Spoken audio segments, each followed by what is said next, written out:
Have you ever looked closely at your own hand? I mean, truly looked at it, not just as a tool that holds your phone or turns a page, but as a mystery that you carry with you every single second of your life. Hold it up for a moment. Let the light catch the ridges of your fingerprints, those tiny swirling valleys that are unique to you, written into your skin like a secret map.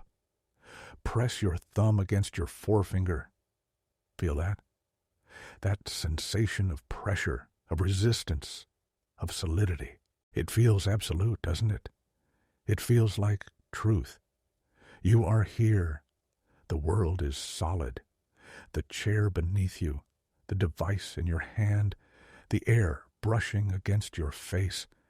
It all feels so undeniably real, so filled with substance. But what if I told you that this feeling is a lie? What if the solidity you trust so deeply is nothing more than a ghost, a magnificent illusion conjured by something so small, so elusive, that we aren't even sure it has a size at all? Tonight, we are going to drift past the surface of the world. We are going to close our eyes to the things we think we know and fall into the microscopic silence hidden inside your own fingertips. We are going to ask a question that sounds simple, but has kept the greatest minds of history awake in the dark. What is an electron actually made of? Is it a tiny ball of lightning? A wave of pure energy? A ripple in a cosmic ocean? Or is it something stranger, a mathematical point with no surface, no inside, and no end? So, if you can find a quiet space, let your shoulders drop. Let the tension of the day unravel, like a knot gently loosening in water. Take a slow breath. Inhale the stillness. Exhale the noise. And come with me into the empty spaces between the atoms to find the ghost that holds the universe together. Before we begin, if these quiet journeys help you find a moment of peace in a busy world, a gentle like or a subscription would mean so much to me. It helps these stories drift further, reaching other restless minds looking for a place to rest. Now, let's begin with the first mystery. Let's go back to that sensation of your thumb pressing against your finger. It feels like two solid objects meeting, like two stones clicking together. But physics tells us a different story, a story of vast, terrifying emptiness. Imagine we could zoom in on your fingertip. We drift past the ridges of your skin, diving down through the layers of the epidermis. We float past the massive lumbering structures of your cells, past the twisted ladders of DNA coiled tightly in the dark. We go deeper, smaller, until the biological world fades away, and we are left with the building blocks of matter itself. The atoms.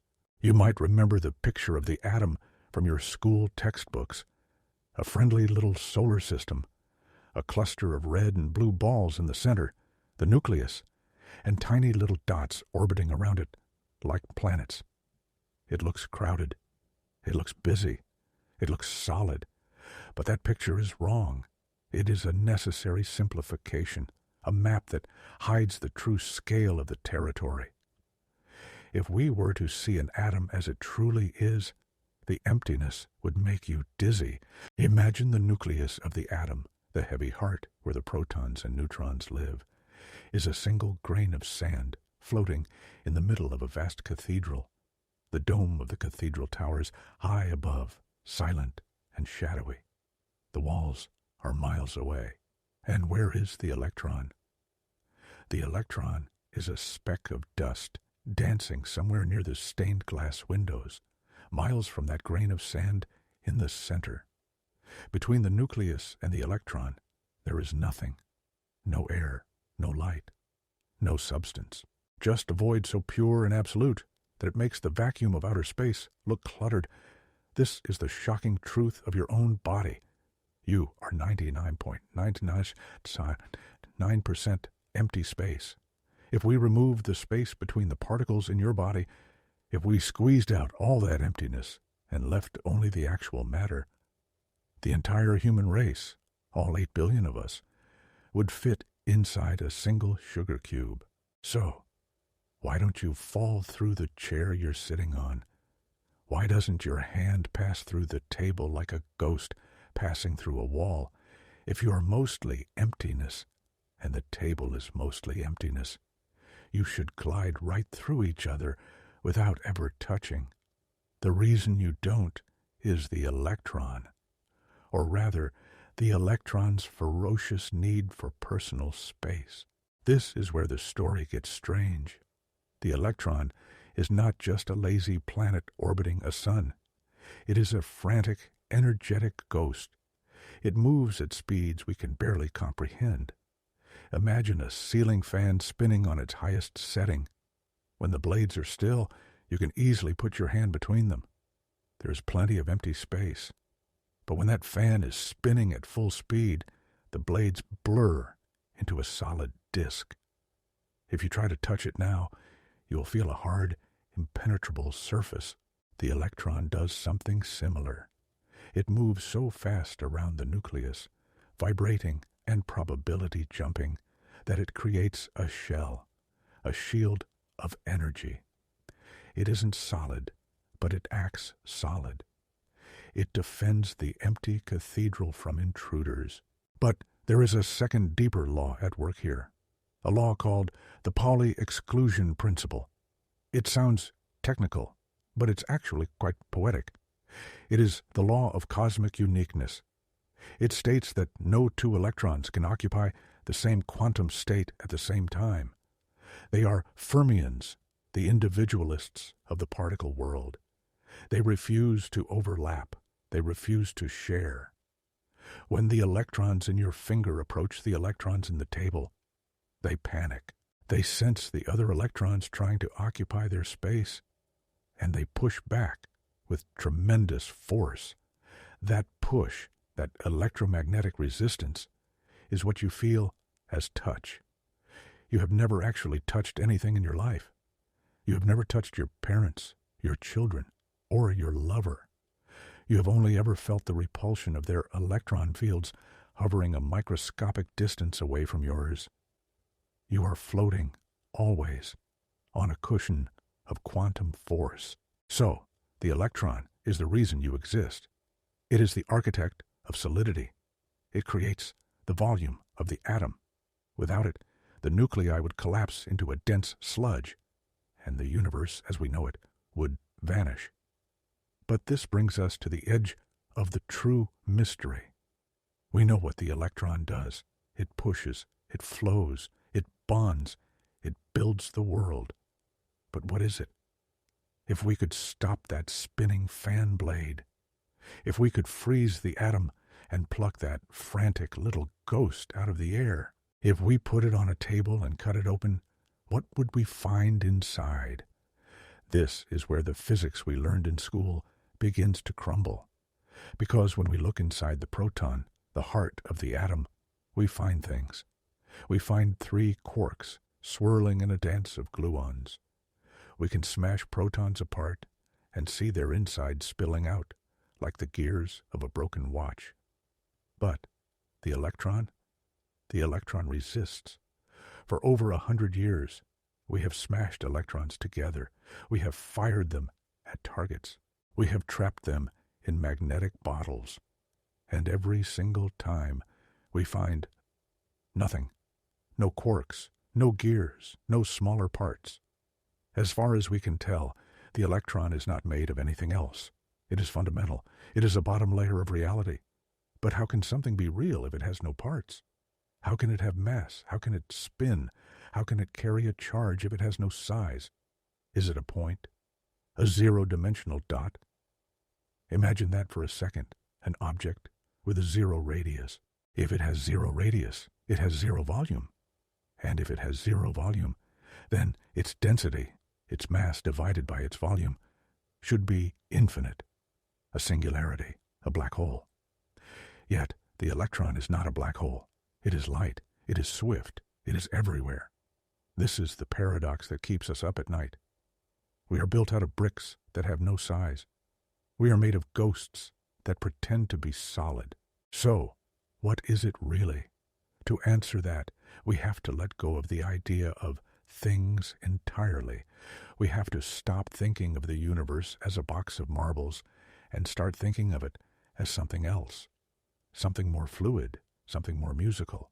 We have to travel back to the moment the electron was first discovered to see how our understanding of reality shifted from hard matter to invisible fields. It is a journey that starts in a dark laboratory in Victorian England, with a glowing green tube and a man who thought he had found the smallest piece of the universe. But he had only found the first layer of the veil. The electron is not just a particle, it is a doorway, and to walk through it, we must leave our common sense behind. Take another breath. Feel the air filling your lungs. That air is made of nitrogen and oxygen atoms, billions of them, and around every single one of those atoms, electrons are dancing their frantic, silent guard duty. They are keeping the atoms of the air separate from the atoms of your lungs. They are capturing oxygen, trading energy, powering the beating of your heart. You are alive because of this mystery. You are thinking these thoughts because electrons are flowing down the neurons of your brain like sparks running along a fuse. You are a symphony of electrons wondering about themselves. And the silence you hear now, that is the sound of the universe waiting for us to ask the right question.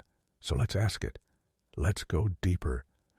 Let's peel back the skin of the world and look at the gears turning underneath. Our journey into the heart of matter is just beginning, and the first stop is a question that changed everything. If the electron is a particle, where is it? The answer, as we will see, is nowhere and everywhere, all at once. We drift now toward the past, to the flickering candlelight of the 1890s, to a time when atoms were thought to be unbreakable spheres, the final word in creation. But in the shadows of a laboratory in Cambridge, a ghost was about to appear in a vacuum tube, a ghost that would shatter our reality forever. That is where we turn next. The year is 1897. We are standing in the damp, cobblestone streets of Cambridge, England. It is a time of gas lamps and horse-drawn carriages, of heavy tweed coats and the smell of coal smoke hanging low in the evening mist. But inside the thick stone walls of the Cavendish Laboratory, the air smells different. It smells of ozone. It smells of hot copper and sealing wax. It smells of the future waiting to be born. At this moment in history, humanity felt a certain arrogance about the universe. Many physicists believed the great book of nature had already been written. We understood gravity, thanks to Newton. We understood light and magnetism, thanks to Maxwell. We understood thermodynamics. The famous physicist Lord Kelvin had even suggested that there was nothing new to be discovered in physics, only more precise measurements to be made. The atom was the bedrock of this certainty. The word itself comes from the Greek atomos, meaning uncuttable or indivisible. For thousands of years, from the philosophers of ancient Greece to the chemists of the Victorian age, the atom was imagined as a hard, solid sphere, like a microscopic billiard ball, eternal, unbreakable, perfect. It was the final period at the end of the sentence of existence. You could build with it, but you could not look inside it because there was no inside to look at. But in a dark corner of the Cavendish lab, a man named J.J. Thomson was staring at a glass tube that would ruin this perfection forever. It was called a Crookes tube, a strange, delicate piece of scientific glass blowing. Imagine a glass bottle, sealed tight, with almost all the air sucked out of it, leaving a near-perfect vacuum.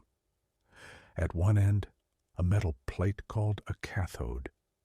At the other, an anode. When you connected a high-voltage battery to these plates, something ghostly happened. A beam of light would stretch across the empty space. It wasn't fire. It wasn't a spark. It was a steady, eerie, green glow that painted the glass at the far end of the tube. Scientists called them cathode rays, but nobody knew what they were. Were they waves of light, like the ripples in a pond? Or were they something else?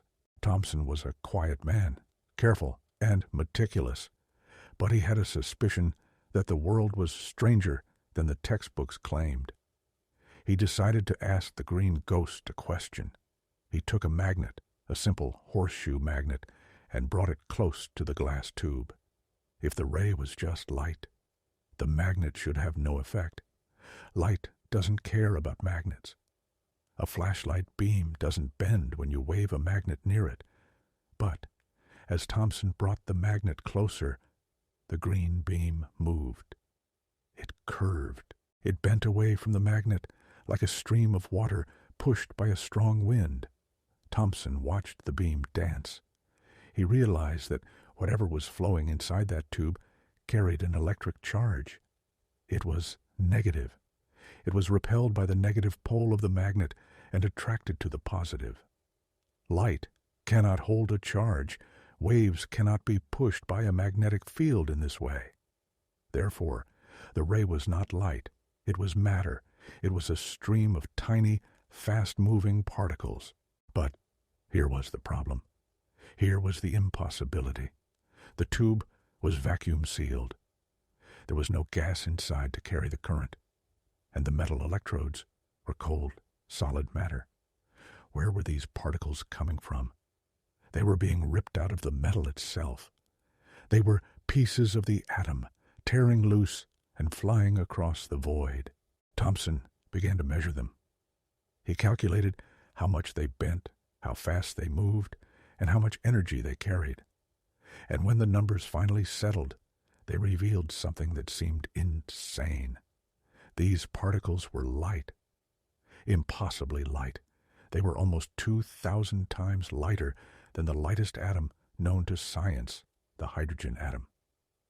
Imagine you are holding a bowling ball. That is the hydrogen atom. Now imagine chipping off a piece of dust from that bowling ball. That dust speck is the particle Thomson found.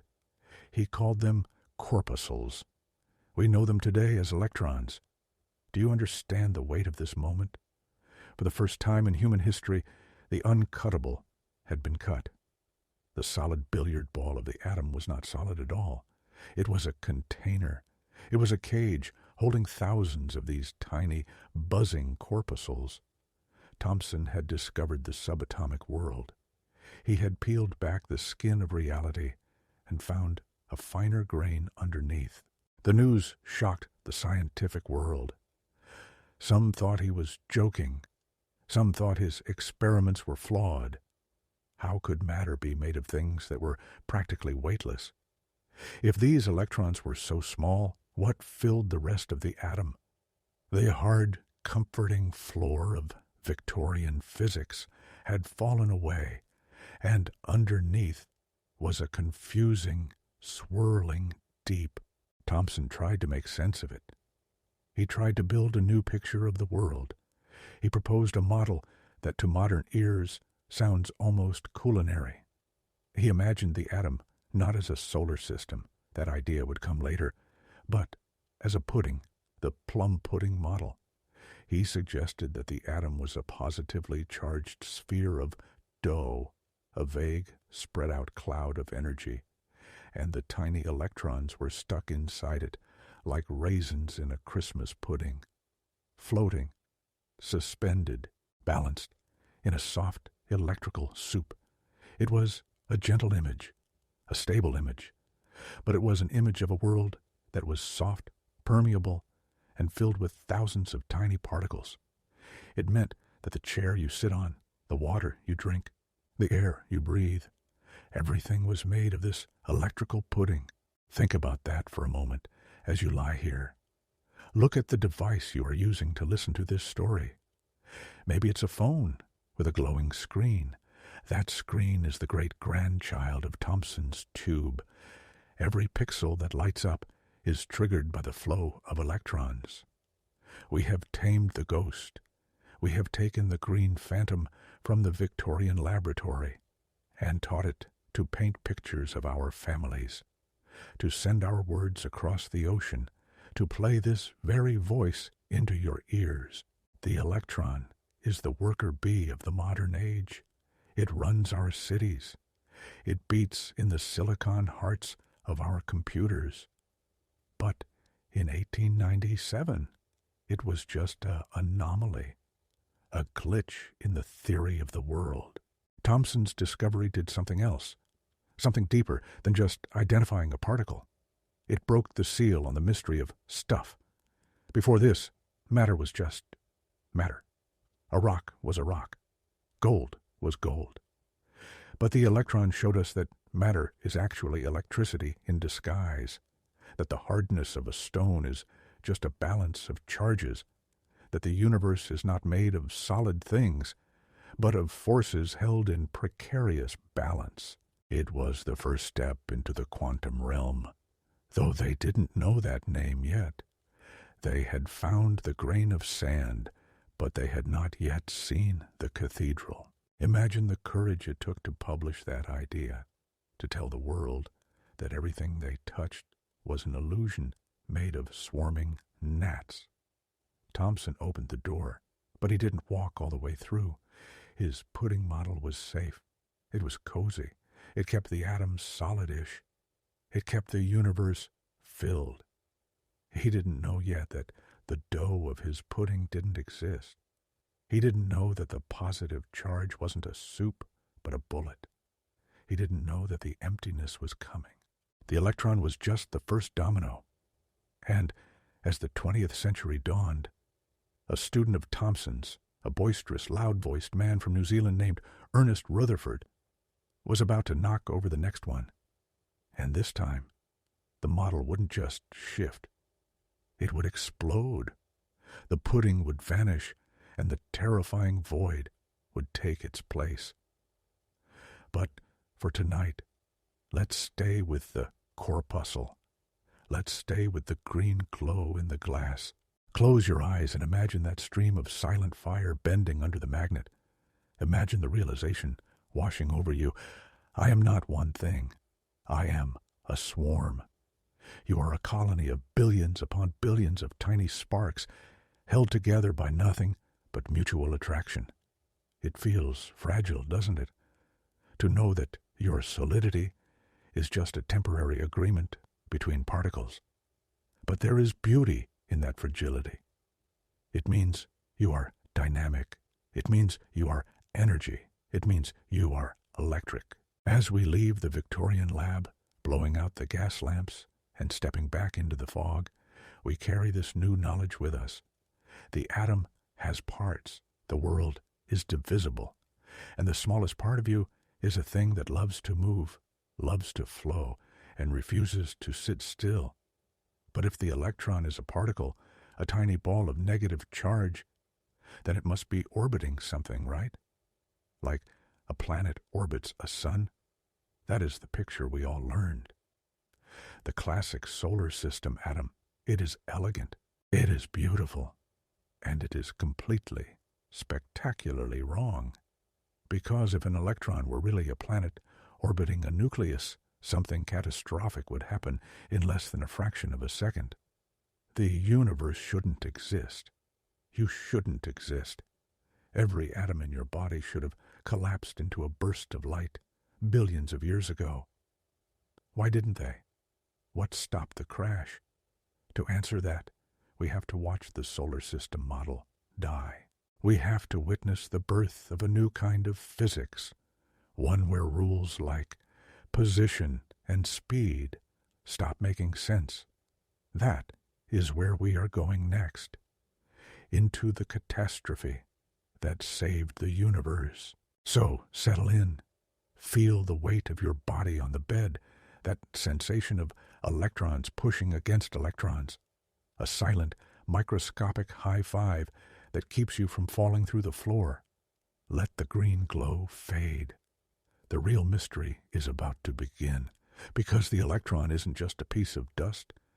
It's about to become a wave. We have arrived at one of the most dangerous moments in the history of thought. We are leaving the Victorian era and stepping into the early 20th century, a time when the comfortable furniture of the universe was being rearranged, piece by heavy piece. We have discovered the electron. We have peeled it off the atom like a loose thread. And now, thanks to Ernest Rutherford, the loud New Zealander who loved to smash things, we have discovered the nucleus. Rutherford had fired alpha particles at a thin sheet of gold foil, expecting them to punch right through J.J. Thomson's plum pudding like bullets through mist. Instead, some of them bounced back. It was, he said, as if you had fired a 15-inch shell at a piece of tissue paper and it came back and hit you. That bounce changed everything. It meant the atom wasn't a soft pudding. It had a hard, dense, tiny stone in its center, the nucleus. And suddenly, the picture snapped into focus. The picture we all know, the solar system model, a heavy sun in the middle, and tiny electron planets orbiting around it in the vast, empty dark. It is a beautiful image, isn't it? It feels right. It feels symmetrical. As above, so below. The structure of the atom mirroring the structure of the galaxy. It suggests a deep, hidden harmony in nature, a single blueprint used for the smallest speck and the largest star. We want it to be true. It comforts us to think that we are made of tiny solar systems. But the universe, as it turns out, does not care about our comfort. And this beautiful solar system model contained a seed of destruction so potent it should have ended reality before it even began. Here is the problem. It lies in the laws of electricity and magnetism, written down by James Clerk Maxwell decades earlier. These laws are the bedrock of our technology. They explain how your phone works, how radio waves travel, how light shines. And they are very strict. One of these laws states that whenever an electrically charged particle accelerates, that is, whenever it changes its speed or its direction, it must give off energy. It must radiate light. Think of a radio antenna. We shake electrons up and down inside the metal rod, and they spit out radio waves. We force them to move, to change direction, and they pay for that motion by losing energy. Now, look at the electron in Rutherford's solar system. It is orbiting the nucleus. Even if it is moving at a constant speed, it is constantly turning. It is moving in a circle. In physics, turning is a form of acceleration. You feel this when you turn a sharp corner in a car. Your body is pulled to the side. That pull is the feeling of acceleration. So, the electron is accelerating. According to the ironclad laws of Maxwell, it must be radiating energy. It should be glowing. It should be screaming out light as it curves through the dark of the atom. But energy is not free. If the electron is giving away energy as light, it must be losing it from somewhere else. It must lose speed. It must lose altitude. Just as a satellite that loses energy crashes back to Earth, the electron should begin to fall. Its orbit should decay.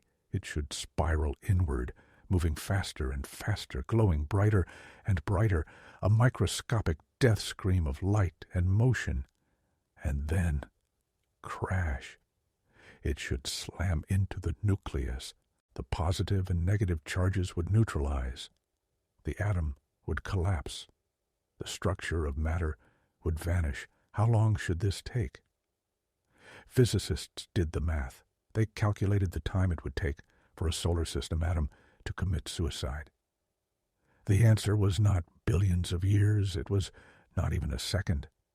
It was roughly 16 picoseconds. That is 0.6 seconds.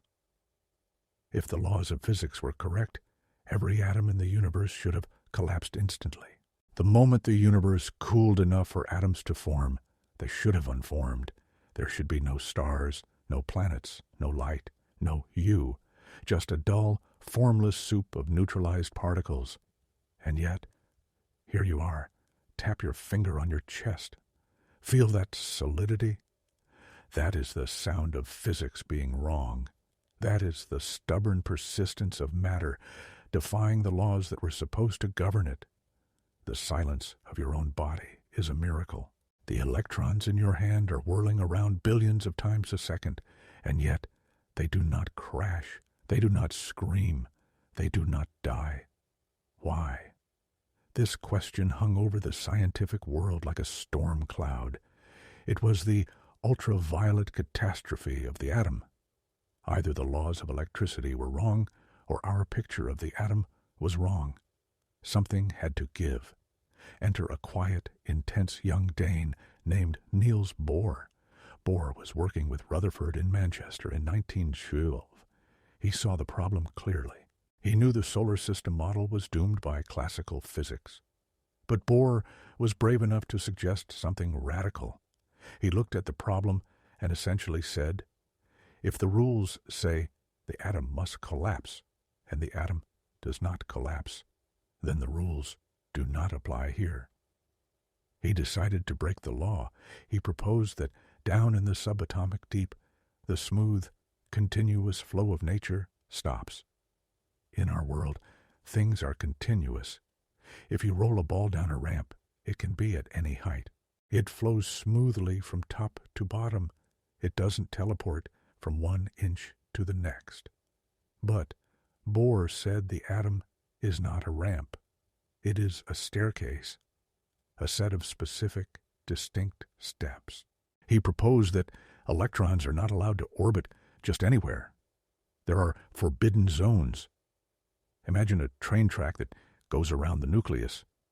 The electron can ride on track 1. It can ride on track 2. It can ride on track 3.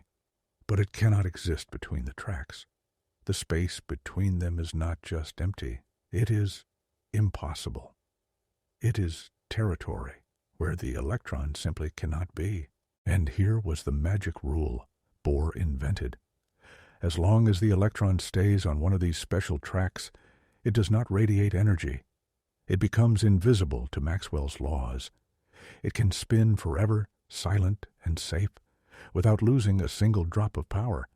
It is only when it moves between tracks that something happens. And this movement, the famous quantum leap, is the strangest thing of all. When an electron drops from a high track to a low track, it doesn't travel down. It doesn't pass through the space in between. It simply ceases to exist at track 2, and instantly, without crossing the distance, begins to exist at track 1. It disappears and reappears. And in that moment of teleportation, it pays a toll. It spits out a single packet of light, a photon. The color of that light depends exactly on the distance of the jump. A big jump makes blue light. A small jump makes red light. This is why neon signs glow orange. It is the color of electrons in neon atoms falling down a specific step of their staircase. This is why fireworks explode in green and gold. You are seeing the quantum jumps of copper and sodium atoms burning in the sky. Every color you have ever seen, the blue of the sky, the red of a rose, the warm yellow of a lamp, is the death cry of an electron falling from one impossible shelf to another. Bohr's model saved the universe. It explained why atoms don't collapse, because there is a bottom step, the ground state. Once an electron falls to the lowest track, it has nowhere else to go. It cannot spiral into the nucleus, because there is no track there. The laws of quantum mechanics forbid it from entering the center. It is stuck in its safe zone, spinning eternally, prohibited from dying by the new rules of the game. It was a brilliant solution. It won Bohr the Nobel Prize. It gave us a way to understand the spectrum of light, the fingerprints of elements, the chemistry of stars.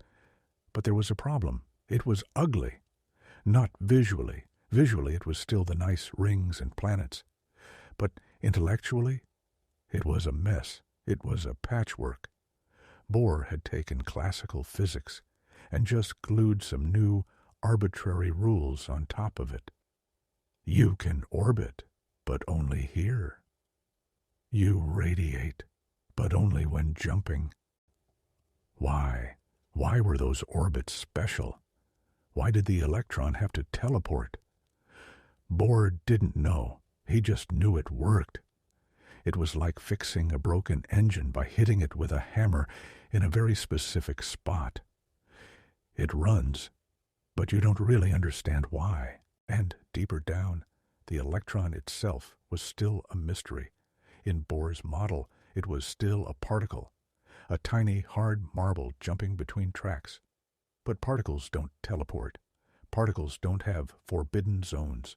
If you throw a baseball, it doesn't disappear and reappear 5 feet away. It moves through every point in space. Something was wrong. The electron was behaving like something that wasn't a particle at all. It was behaving like something that could spread out, something that could wrap around the nucleus like a mist, something that could be in 2 places at once. The silence of the atom was preserved, but the noise in the minds of the physicists was growing louder. They had saved the structure of matter, but at the cost of common sense. And the electron was about to reveal its true face, or rather, its lack of a face. A French prince was about to ask a question that would dissolve the marble entirely. He would look at the electron and say, "Maybe you are not a thing. Maybe you are a sound." And when he did, the solid world would finally, truly, melt into air. Take a moment to feel the stability of the room around you, the walls that hold up the roof, the floor that holds up the bed. It feels so permanent. But you now know that this permanence is a trick. It is a stalemate between forces, a set of quantum rules that forbid the collapse. You are safe, not because matter is hard, but because the electrons in the floor and the electrons in your feet have agreed to stay on their own tracks. It is a diplomatic immunity of the fundamental particles. But what happens when we stop looking at the tracks and look at the traveler? What happens when we realize the traveler has no feet? The era of the particle is ending. The era of the wave is about to begin. And it starts with a simple, elegant idea. If light can act like a particle, why can't matter act like a wave? Let's drift into that wave. Let's let the solidity wash away. Because the ocean we are entering is stranger than anything we have seen so far. We are drifting now into the roaring 20s. The world is loud with jazz, with the rumble of new automobiles, with the chaotic energy of a post-war generation trying to forget the past. But in Paris, inside a quiet study filled with heavy books and the soft ticking of a clock, a French prince is thinking about silence. His name is Louis de Broglie. He is a historian by training, a man of noble blood, expected to live a life of diplomacy and courtly manners. But the mystery of physics has pulled him in, like a moth to a blue flame. He is looking at the mess Niels Bohr has made of the atom. He sees the forbidden zones, the arbitrary tracks, the strange jumping electrons. And he realizes that while the math works, the logic feels broken. Why would nature impose such strict, weird rules on a tiny marble, unless it isn't a marble at all? De Broglie was obsessed with symmetry. He believed that nature, at its heart, was a mirror. He looked at what Albert Einstein had done just a few years earlier. Einstein had taken light, which everyone knew was a wave, and proved that sometimes it acts like a particle, a photon. He showed that light comes in packets like sugar cubes of pure energy. So, de Broglie asked the reverse question, a question so simple a child could ask it, but so profound it would earn him a Nobel Prize. If light, which is a wave, can act like a particle, then can matter, which is a particle, act like a wave? Could the electron be a wave? Imagine the silence in the room as that thought landed. It sounds absurd. A rock is not a wave. A baseball is not a ripple. You're not a sound. Waves spread out. They flow through each other. They don't have edges. Particles are hard. They bounce. They have a specific location. But de Broglie sat down and wrote a very short, very elegant PhD thesis proposing exactly that. He suggested that every object in the universe, electrons, atoms, even you, has a wavelength. You are vibrating. The only reason we don't see your wave is that your mass is too big. The wavelength is tiny, imperceptible. But for an electron, for something so incredibly small, the wave is everything. Suddenly, Bohr's strange atom made perfect sense. Think of a guitar string. When you pluck a guitar string, it doesn't just vibrate in a mess. It vibrates in a pattern, a standing wave. The wave travels down the string, hits the end, and bounces back. If the length of the string matches the length of the wave, the two waves, the one going forward and the one coming back, overlap perfectly. They reinforce each other. The string sings a clear, steady note. But if you try to play a note that doesn't fit the string length, a note where the wave doesn't meet itself perfectly, the waves clash. They cancel each other out. The sound dies instantly. This is why a guitar string can only play specific harmonics. It can vibrate as one whole arc, or two arcs, or three, but it cannot vibrate as 2.5 arcs. The physics of the wave forbids it. Now, take that guitar string and bend it into a circle. Wrap it around the nucleus of an atom. If the electron is a wave, it must close the loop. The head of the snake must bite its own tail perfectly. If the orbit is exactly one wavelength long, the electron survives. It sings. If the orbit is exactly 2 wavelengths long, it sings a higher note. But if the orbit is 1.5 wavelengths long, the crest of the wave meets the trough. The high point meets the low point. And just like noise-canceling headphones, they silence each other. The electron destroys itself. This was the secret of the forbidden zones. They weren't arbitrary rules painted by a strict universe. They were the result of self-interference. The electron can only exist where its song resonates. Everywhere else, it is cancelled out by its own geometry. Do you see what this means? The atom is not a solar system. It is a musical instrument. It is a microscopic chamber of resonance. The tracks Bohr discovered are just the notes the electron is allowed to play. The universe is not built of bricks. It is built of chords. When chemists talk about elements, hydrogen, oxygen, carbon, they are really talking about different tones, different frequencies of matter waves vibrating in the dark. The chemistry that builds your body is a form of harmony. Your DNA is a long, complex song written in the key of carbon. De Broglie's idea was beautiful. It was poetic. But was it true? Physics is cruel to poetry. It demands proof. If electrons are waves, they should behave like water. If you fire a stream of water through 2 narrow slits, the ripples interfere with each other. They create a pattern of stripes on the wall behind. Bright, dark, bright, dark. Particles don't do that. Particles just make 2 piles of bullets.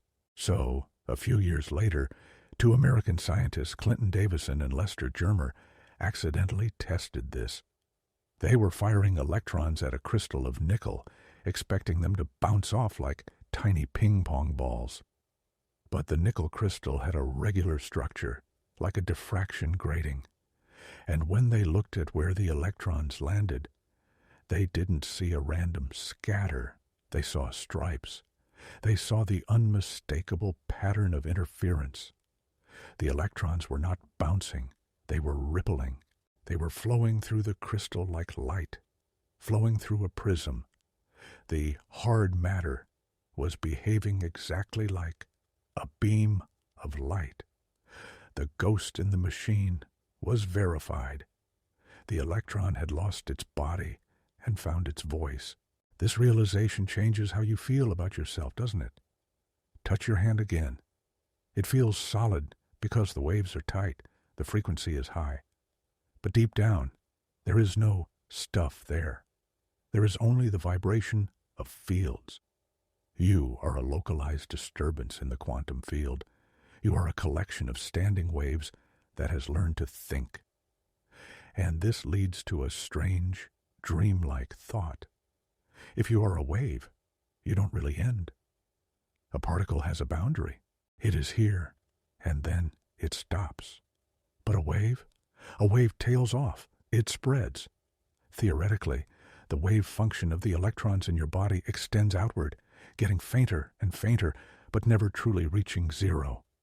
Part of you, an infinitesimal, ghostly part, ripples out to the walls of the room, to the sky outside, to the moon, to the edge of the universe. You are not disconnected from the world. You are literally woven into it. Your edges are blurry. The you that sits here is just the loudest part of the wave, the crest of the note. But the sound carries everywhere. But there is a cost to this beauty. There is a price to pay for becoming a wave. If the electron is a wave, we have to ask a difficult question. Where is it exactly? A particle has a location. It is at point X. A wave does not. Where is a sound wave? Is it here? Is it there? It is spread out over the room. If the electron is a wave wrapping around the atom, it isn't at any specific point in the orbit. It is the orbit. It is everywhere around the nucleus simultaneously, a shimmering cloud of presence. We have lost the marble. We have lost the location. We have traded certainty for mystery. And this trade-off is about to get much, much worse. Because if the electron is a wave, it means we can never truly know it. We can never pin it down. The moment we try to touch it, the wave changes. The moment we try to see it, the vision blurs. We are entering the era of uncertainty, the era of Erwin Schrodinger and his cat, the era of Werner Heisenberg and his fog. But before we step into that fog, let's rest here for a moment, in the music. Close your eyes and listen to the silence of the night. Imagine that silence is not empty. It is filled with the humming of the universe. The air, the bed, the walls, your own skin, all of it is vibrating. A cosmic choir of matter waves, singing the song of existence. It is a gentle thought. You are not a machine made of parts. You are a song made of rhythm, and the universe is simply listening to you play. But if the electron is a wave, what is waving? A water wave is moving water. A sound wave is moving air. What is an electron wave made of? Is it energy? Is it ether? The answer that was coming would shock even the men who discovered it. It wasn't a wave of stuff. It was a wave of something that shouldn't exist in the physical world at all. It was a wave of maybe, a wave of probability. And to understand that, we have to meet the man who turned the universe into a gambling hall. We have to meet Schrodinger, and we have to look inside the box he never wanted us to open. So take a deep breath. Let the vibrations of your body settle. We are about to leave the world of pictures behind entirely. We are going to a place where things only exist if you are looking at them. The deep end of the pool is waiting. If the electron is a wave, a ripple in the dark, then we must ask the question that drove the physicists of the 1920s to the brink of madness. What, exactly, is waving? When you watch the ocean, the wave is made of water, molecules rising and falling. When you hear a violin, the wave is made of air. Molecules compressing and expanding, carrying the energy of the song from the string to your ear. In every wave we know, there is a medium. There is a stuff that does the moving. So, when Louis de Broglie said matter was a wave, everyone assumed that the electron must be smeared out in space like a tiny dollop of jam spread over a piece of toast. They thought the electrical charge of the electron, which we usually imagine as a hard point, was actually dissolved into a cloud of electrified jelly wrapping around the atom. It was a comforting thought. It kept the universe physical. It kept the electron as a thing, just a softer, squishier thing than we had imagined before. But the universe, as it so often does, was holding a much stranger card up its sleeve. To see it, we have to travel to the Swiss Alps to the winter of 1925. Imagine a small wooden cabin buried deep in the snow in the resort town of Arosa. Inside, wrapped in heavy wool, sits an Austrian physicist named Erwin Schrodinger. He has fled the noise of the city, fled the arguments of his colleagues, and fled the distractions of his own complicated romantic life to find silence. He is looking for a new way to describe the atom. He knows de Broglie is right. The electron is a wave, but there is no equation for it yet. There is no map that predicts how this wave moves, how it changes, how it lives. So, for days, Schrodinger works in the quiet white solitude of the mountains. He plugs his ears with pearls to block out even the sound of the wind. He dives into the mathematics of fluid dynamics, the physics of vibrating strings, the ancient harmonies of resonance. And then he finds it. He writes down an equation. It is elegant. It is complex. It involves the imaginary number I, the square root of -1, a number that doesn't exist in the physical world of counting apples or measuring distances. The equation describes a wave function, which he marks with the Greek letter psi, point psi tau. When he applies this equation to the hydrogen atom, the math sings. It works perfectly. It predicts the energy levels Bohr had found. It explains the light the atoms emit. It was a triumph. Schrodinger had captured the ghost in a cage of ink. But there was a problem. A ghost in the machine that refused to be exorcised. Schrodinger looked at his equation, looked at the symbol phi lalas, and thought, this represents the density of the electron. This tells us how thick the electrical jelly is at any point. He wanted the electron to be real. He wanted it to be a physical wave of charge. But his friend and colleague, Max Born, looked at the same equation and saw something else, something that would shatter our concept of reality forever. Born realized that the wave function topic wasn't describing electricity. It wasn't describing mass. It wasn't describing stuff at all. It was describing probability. The wave wasn't a physical ripple. It was a wave of information, a wave of maybe. Imagine you have lost your keys in your bedroom. You don't know where they are, but you know they are somewhere. Based on your habits, there is a 50% chance they are on the dresser, a 30% chance they are in your pants pocket, and a 20% chance they fell under the bed. You could draw a map of your room and paint these probabilities like a cloud, a thick fog over the dresser, a thinner mist over the chair, a faint wisp under the bed. That map is the wave function. But here is the difference. Your keys are actually in one specific place. You just don't know where.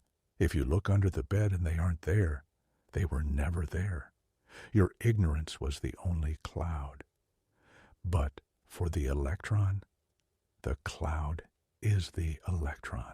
Max Born argued that until you look, until you force the electron to reveal itself, it is not in any one place. It is effectively in all of them at once, carried by the wave of probability. The electron is not a marble hidden in a box. The electron is the box itself, filled with a shimmering fog of potential. Where the wave is high, the electron is likely to be. Where the wave is low, the electron is unlikely to be. Where the wave is zero, a node, the electron can never be. Schrodinger hated this. He hated it so much he later wrote, "I don't like it, and I'm sorry I ever had anything to do with it." He wanted a world that made sense, a world where things were here or there, moving fast or slow. He didn't want a universe that was playing dice, but the math didn't care about his feelings. The math said, Born was right. The electron had ceased to be a solid object and had become a ghost of chance. This is why the pictures in your chemistry textbook changed again. Remember the orbitals? Those strange balloon shapes? The s orbital is a sphere. The p orbital looks like a dumbbell or an hourglass. The d orbital looks like a clover leaf. Those aren't containers. Those aren't hard shells.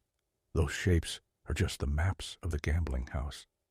They are the regions where the probability of finding the electron is 90% or higher. The electron is swarming inside that shape, dancing in a frenzy of existing and not existing, smeared out across the volume of the shape like a drop of ink in water. But it has no path. You cannot draw a line showing where the electron went from point A to point B because it didn't go. It simply evolved. It flowed from one state of probability to another without ever having a definite location in between. Pause for a moment and let that sink into your skin. Look at the back of your hand again. It looks so still, so definite. But you are looking at a mirage. The atoms in your skin are not made of hard parts. They are made of clouds, billions of tiny probability storms raging in silence. The only reason your hand has a shape, the only reason it doesn't dissolve into the air, is that the math of these probability waves is incredibly stable. The x orbital of a carbon atom in your finger is the same shape as the s orbital of a carbon atom in a distant star. The ghosts follow the same rules, and the most important rule is the exclusion principle we met earlier, the one that says two ghosts can't be in the same place. That rule applies to the probability clouds too. The clouds push against each other. They refuse to overlap. So, even though you are made of maybe, the maybes stack up to form a definitely, a definite you, a definite world. It is a miracle of statistics. You're a solid object built out of millions of tiny uncertainties. But this shift from thing to probability did more than just change our picture of the atom. It broke the clockwork of the universe. Before this moment, physics was deterministic. If you knew the position and speed of every particle in the universe, you could, in theory, predict the future perfectly. You could calculate exactly where everything would be in 1,000 years. The future was already written. We just hadn't read the page yet. But quantum mechanics took a match to that book. If the electron is a wave of probability, you cannot know where it is and where it is going with perfect precision, not because your ruler isn't good enough, but because the electron doesn't have a precise position and speed at the same time. The nature of a wave forbids it. Think of a sound wave again. If you play a short, sharp clap, you know exactly where the sound is. It's right here, at this moment. But what represents the pitch or frequency of a clap? It doesn't really have one. It's just a burst of noise. To know the frequency, to know the note, the sound has to ring out for a while. It has to extend through time. The more you know about the where, the timing of the clap, the less you know about the what, the frequency of the note. And the more you know about the note, a long sustained tone, the less you can say about exactly when it happened. It's happening over a long period. You cannot have a sound that is both perfectly short and has a perfectly defined pitch. It is a trade-off, a fundamental limit of nature. The electron works the same way. Its position is like the clap. Its momentum, speed, is like the pitch. You can squeeze the probability cloud to find out exactly where the electron is. You can trap it in a tiny box, but by squeezing the where, you force the how fast to explode into uncertainty. The wave becomes wild and chaotic. Or you can measure exactly how fast it is going. You can tune into its pitch, but to do that, the wave must spread out. The electron's position smears across the universe. It becomes a ghost that is everywhere and nowhere. This is the Heisenberg uncertainty principle, and it means that at the bottom of everything, reality is fuzzy. We cannot know the present in full detail, and if we cannot know the present, we cannot predict the future. The universe is not a clock. It is a game of chance. Every moment is a roll of the dice, a collapse of the wave function, a choice made by the cosmos from a menu of probabilities. Albert Einstein, who helped start this revolution, hated this outcome even more than Schrodinger. He famously said, "God does not play dice with the universe." He believed there must be a hidden reality, a secret script underneath the chaos. He spent the rest of his life trying to find it, trying to prove that the electron was real, that it had a definite home, that the fog was just an illusion. He failed. Experiment after experiment, decade after decade, has proven the dice players right. The fog is real.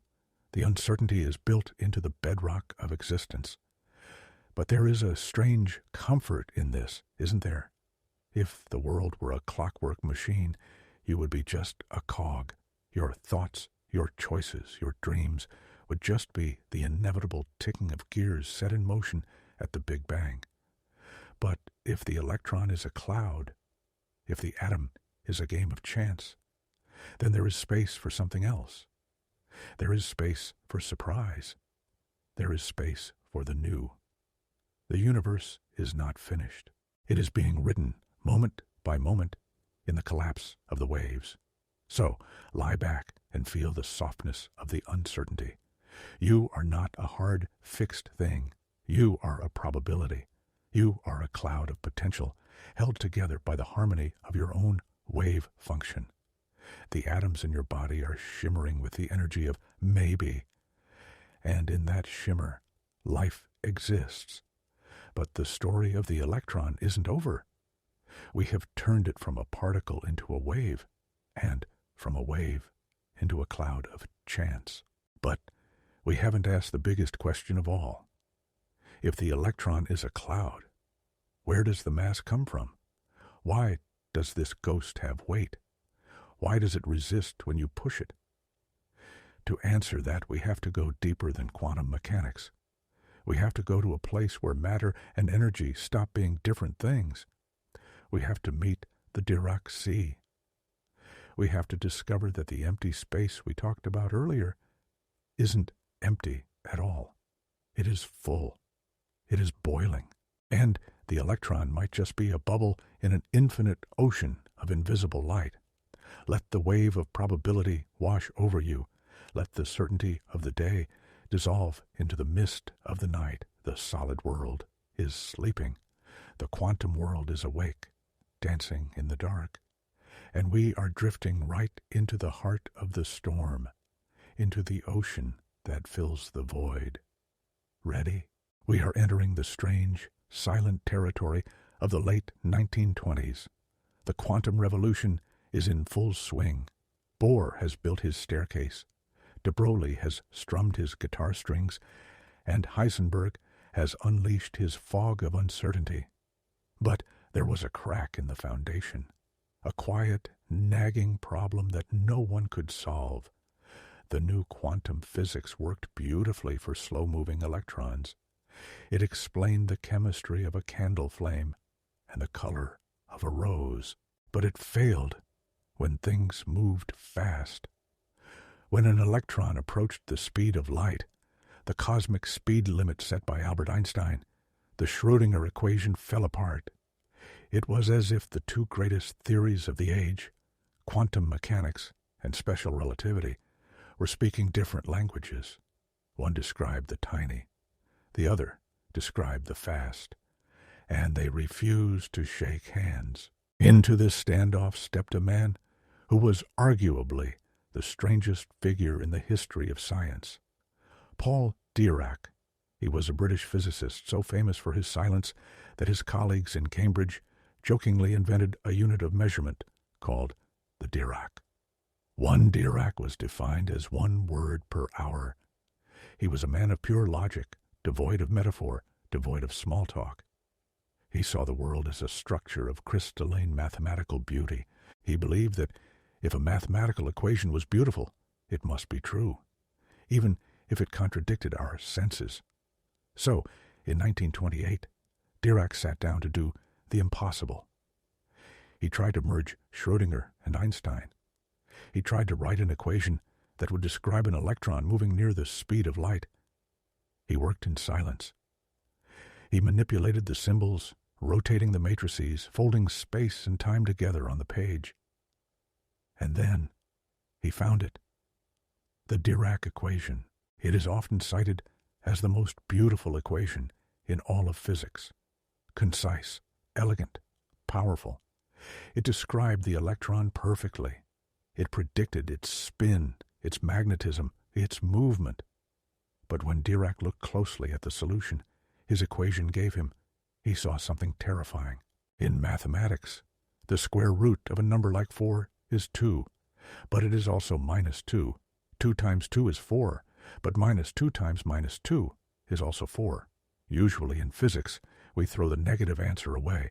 We say mass cannot be negative or energy cannot be less than 0. But Dirac's equation insisted. It gave 2 solutions for the electron. One solution described the normal electron we know with positive energy. The other solution described an electron with negative energy. What does that even mean? Positive energy is like a ball sitting on top of a hill. It has the potential to roll down. 0 energy is the ball at the bottom of the valley. It rests. But negative energy, that is a bottomless pit. An electron with negative energy would be something that has less than nothing. If such a thing existed, then every normal electron in the universe should instantly fall into this pit. They should cascade down, releasing an infinite amount of light, until the entire cosmos collapsed into a sinkhole of negative energy.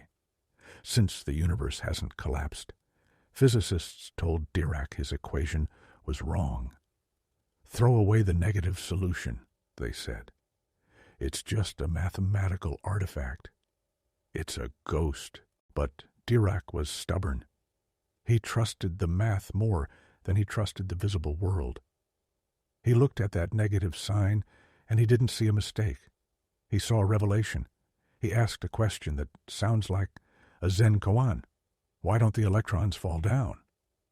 And his answer changed our concept of nothing forever. He said, they don't fall because the pit is already full. Imagine a theater with infinite rows of seats. If every seat is empty, people can run down the aisles and sit in the front row. But if every single seat is already taken, a new person entering the theater has nowhere to sit but to stand in the back. Dirac proposed that what we call the vacuum, the empty space of the universe, is not empty. It is a theater where every single negative energy seat is occupied. It is an infinite ocean of invisible electrons, packed tightly together, filling every nook and cranny of space. We call this the Dirac Sea. Why don't we see it? Why doesn't it weigh us down? For the same reason. A deep-sea fish doesn't feel the weight of the ocean. For the same reason, you don't feel the air pressure pressing on your skin right now. It is uniform. It is everywhere. It is the background of existence. We only notice changes. We only notice differences. The normal electrons we see, the ones in your atoms, are just the few extra ones skating on top of this frozen, filled ocean. They cannot fall in because the exclusion principle, our old friend, forbids two electrons from sharing the same seat. The inn is full. The basement is packed. So the universe stays stable. This idea is mind-bending enough on its own. It implies that even in the deepest, darkest void of outer space, there is no true emptiness. There is a dense, throbbing fullness, a latent potential. But Dirac went further. He followed the logic to its inevitable, sparkling conclusion. If the vacuum is an ocean of electrons, what happens if we splash it? Imagine a gamma ray, a photon of high energy, flying through space. It hits one of these invisible, negative energy electrons in the sea. It gives it a kick. It transfers its energy to the sleeping ghost. Suddenly, that electron wakes up. It gains positive energy. It pops out of the ocean and becomes real. To us, watching with our instruments, it looks like matter has been created out of nothing. A brand new electron appears where there was none before. But look at the ocean. Where the electron used to be, there is now an empty seat, a hole, a bubble in the water. What does a bubble in a sea of negative charge look like? If you take away a negative, it looks like a positive. The whole behaves exactly like a particle. It has mass, it has spin, but it has the opposite charge. It is positive. Dirac realized his equation wasn't just describing electrons. It was describing something that nobody had ever seen. Antimatter. He predicted the existence of the anti-electron. We call it the positron. He predicted that for every particle in the universe, there is a mirror twin. And if the twin and the particle ever meet, if the electron falls back into the hole, pop, the bubble fills. The ocean becomes smooth again, the mass vanishes, and all that energy is released as a flash of light. Annihilation. It sounded like science fiction. It sounded like magic. Critics laughed.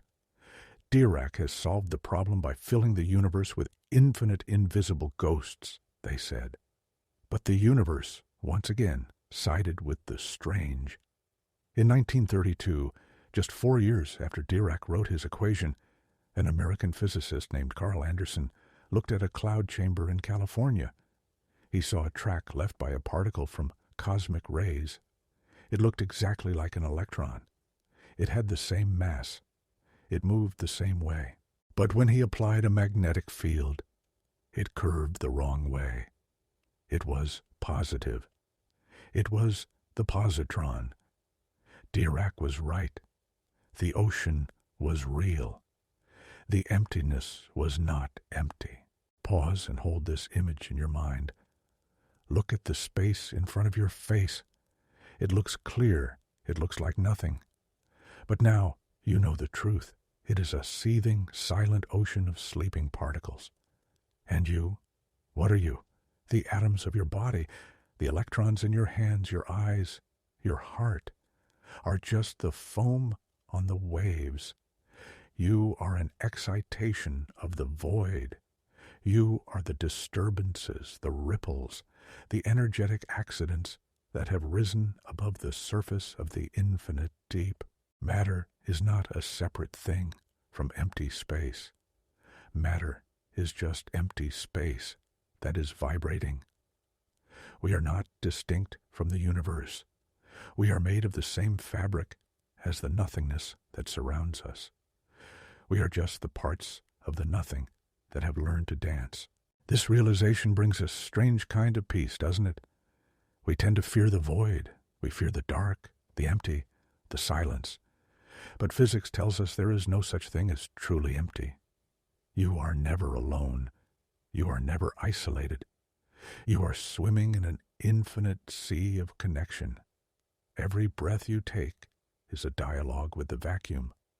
But the story gets even stranger, because if matter can pop out of the ocean, and if matter can fall back in, then the solidity of the world is even more fragile than we thought. It means the particles in your body are not permanent. They are not eternal little marbles given to you at birth. They are dynamic. They are constantly interacting with the ocean underneath. In fact, modern quantum field theory, the child of Dirac's idea, tells us that particles aren't even things that stay the same. They are more like knots in a rope. You can tie a knot and move it along the rope. The knot moves, but the rope stays still. The stuff of the knot is constantly changing as it moves, but the shape persists. You are a collection of persistent shapes in the field, a standing wave of complexity. But Dirac's ocean had a flaw. The idea of an infinite sea of negative electrons was mathematically messy. Physicists didn't like dealing with infinities. So, in the decades that followed, they refined the picture. They stopped talking about the sea and started talking about the field, the quantum field. They realized that there isn't one electron here and another electron there. There is just the electron field, one single, vast, invisible sheet that stretches across the entire universe. Every electron in existence, the one in your fingertip, the one in the center of the sun, the one in a galaxy a billion light years away, is just a ripple in this same single field. They are not brothers. They are not copies. They are the same thing. Imagine a calm lake. If you tap the surface in two different places, you create two ripples. Are they two different waters? No. They are two disturbances of the same water. This answers a question that kept physicist John Wheeler awake at night. Why are all electrons exactly the same? Have you ever wondered that? Every apple is different. Every person is different. Every star is different. But every electron is identical, exactly the same mass, exactly the same charge, exactly the same spin. You cannot tag one. You cannot distinguish them. Why? Because there is only one electron. The universe is filled with a single entity, the electron field, and what we see as particles are just the places where the field is humming a specific note. This connects us in a way that is almost spiritual. The electrons in my body and the electrons in yours are waves in the same ocean. If you pluck the string here, the vibration travels. We are quite literally touching each other through the fabric of the vacuum. So, let's rest in this ocean for a moment. Close your eyes and feel the humming of the fields. The electron field, the photon field, light, the quark field. They are all layered on top of each other, permeating the space you occupy. You are a symphony played on these invisible instruments. But if the vacuum is full, and if it is alive with potential, does it ever act on its own? Can the ocean make waves without a stone being thrown? This is the next layer of the mystery. We are about to discover that the emptiness is not just full, it is chaotic. It is bubbling with ghosts that appear and disappear faster than time can measure. Virtual particles. They are the reason you weigh what you weigh. They are the reason the sun shines. And they are the reason that deep down, nothing is the most violent thing in the universe. We have seen the ocean. Now we must watch the storm. The electron is not just a bubble. It is a cloud of flies, a swarm of phantom partners that surround it every step of the way. You think you are one person? Physics says you are a crowd. Let's drift deeper into the noise of the silence, where the math gets messy and the universe gets wild. We are drifting deeper now, past the quiet ocean of Dirac, into something far more restless. We have learned that the electron is a wave, a ghost, a ripple in a field. We have learned that the empty space around it is not empty, but filled with a sleeping sea of negative energy. But sleep in the quantum world is not peaceful. It is a sleep filled with nightmares, with twitching, with sudden, violent movements. If you could shrink yourself down, smaller than an atom, smaller than a proton, and float in the empty space between the stars, you would not see a calm black void. You would see a fireworks display. You would see a boiling, frothing, popping storm of energy. This is the realm of virtual particles, and they are the reason that you are not just one thing, but a collective, a swarm. To understand this, we have to go back to Heisenberg. Remember the deal he made with the universe? You can't know the position and speed at the same time. But there is another part to that deal, another trade-off. You cannot know the energy and the time of a system with perfect precision. The more precisely you measure time, the less you know about the energy. This sounds like a limitation, but for the universe, it is a loophole, a cosmic bank error. It means that, for very, very short periods of time, the conservation of energy can be broken. Nature allows you to borrow energy from nowhere. You can create matter out of nothing, as long as you pay it back quickly. The more energy you borrow, the faster you have to return it. It is a high-speed loan shark system written into the fabric of reality. So, in the empty vacuum, pairs of particles are constantly popping into existence. An electron and a positron, matter and antimatter, appear out of thin air, borrowed from the bank of uncertainty. They live for a fraction of a nanosecond, loop around each other, and then crash back together, snap. They annihilate. They vanish. They pay back the energy loan. To us, living in the slow world of seconds and minutes, the vacuum looks smooth. But down there, it is a frothing foam of birth and death. Physicist John Wheeler called it quantum foam. And your electron, the one we have been following this whole time, it has to move through this foam, and this changes everything. Imagine a celebrity walking through a crowded room. The electron is the celebrity. The virtual particles in the foam are the crowd. As the electron moves, it carries a negative charge. This charge pulls on the virtual positrons, which are positive, in the vacuum. They swarm around it. They cluster tight, drawn by the attraction. At the same time, the electron pushes away the virtual electrons, which are negative. So, everywhere the electron goes, it is surrounded by a cloud, a posse, an entourage of ghost particles that cling to it, shielding it, hiding it. This is called vacuum polarization, and it means that you have never seen a bare electron. No one has.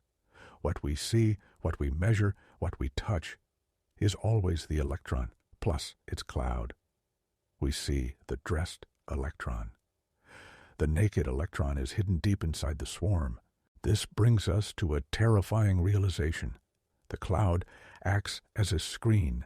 The virtual positrons neutralize some of the electron's negative charge. They dim the light. If you look at a street lamp through a thick fog, it looks dim and soft. But if you walk closer, pushing through the fog, the light gets brighter. And if you could put your eye right against the bulb, it would be blinding. Physicists realize that if they could punch through the cloud of virtual particles, if they could get close enough to see the naked electron, the charge would increase. And if they went all the way to the center, the math blew up. The calculations suggested that the naked charge of the electron, the true spark at the center, is infinite. Not just big, infinite. The electron at its heart might be a monster, a point of infinite energy and infinite charge, wrapped in a blanket of foam that muffles it down to the gentle, safe particle we know. We are protected from the fury of the singularity by the buzzing of the vacuum. This idea that the electron is an infinite monster dressed in a cloud caused a crisis in physics in the 1940s. Every time they tried to calculate the mass or charge, the answer was infinity. The theory was broken. Enter Richard Feynman, a bongo-playing, safe-cracking genius from New York, who didn't like complicated math. He liked pictures. He sat down and drew doodles, lines for electrons, squiggles for photons, loops for virtual particles. These Feynman diagrams turned the nightmare of the swarm into a map. He, along with Julian Schwinger and Shinichiro Tomonaga, developed a trick called renormalization. It sounds technical, but it's essentially a cosmic accounting fraud. They said, okay, the naked electron has infinite mass and charge. The cloud has negative infinite mass and charge. Infinity minus infinity equals the measured mass of the electron. It felt like cheating. Feynman himself called it a dippy process and hocus pocus. But it worked. It worked spectacularly. With this new theory, quantum electrodynamics, or QED, they could predict the behavior of the electron with terrifying precision. They calculated the magnetic moment of the electron, how much it wobbles in a magnetic field. The theory predicted a value, 1.0015965 The experiment measured 1.00165. It matches to within 1 part in a trillion. Feynman compared it to measuring the distance from New York to Los Angeles and being accurate to within the width of a human hair. It is the most accurate theory in the history of science, and it proves that the cloud is real. We can measure the Lamb shift, a tiny change in the energy of the hydrogen atom caused by the virtual particles pushing on the electron. We can feel the ghost swarm. It is there. So, look at your hand again. It is not just made of atoms. It is not just made of waves. It is made of storms. Every single electron in your body is a tiny door that opens and closes on the vacuum. Every instant it is breathing in virtual photons and breathing them out. It is constantly negotiating its own existence with the empty space around it. You are shimmering. The particles that make you up are not static bricks. They are dynamic, living processes. They are like fountains. A fountain looks like a solid object, an arc of water. But the water is always changing. New water flows in, old water flows out. The shape remains, but the substance is renewed. The electron is a fountain of virtual particles. The stuff that makes you you right now is different from the stuff that made you a microsecond ago. You are a river. You are a flame, a burning pattern in the field. And this leads to a philosophical vertigo. If the electron is constantly swapping energy with the vacuum, if it is constantly becoming a photon and an electron and a positron, and then back again, is it the same electron? Does it have an identity?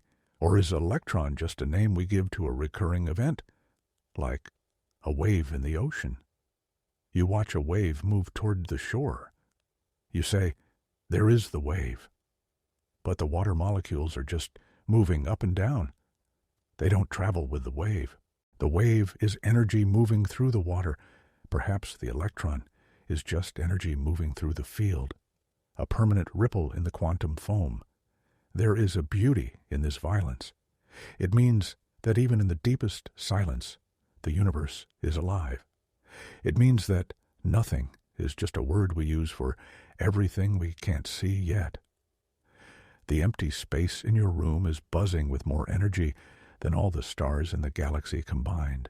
You are walking through a fire that does not burn, a water that does not wet.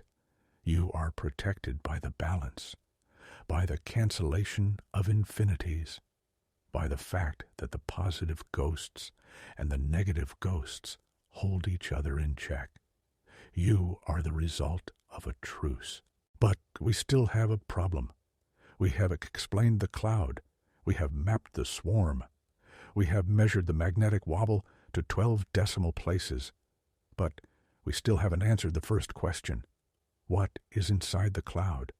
If we peel away the virtual particles, if we ignore the foam. What is the seed? Is it a point? A dot with zero size? We said earlier that a zero-sized dot implies infinite density, a black hole.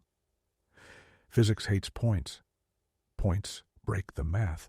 Renormalization is a trick to hide the point, to sweep it under the rug.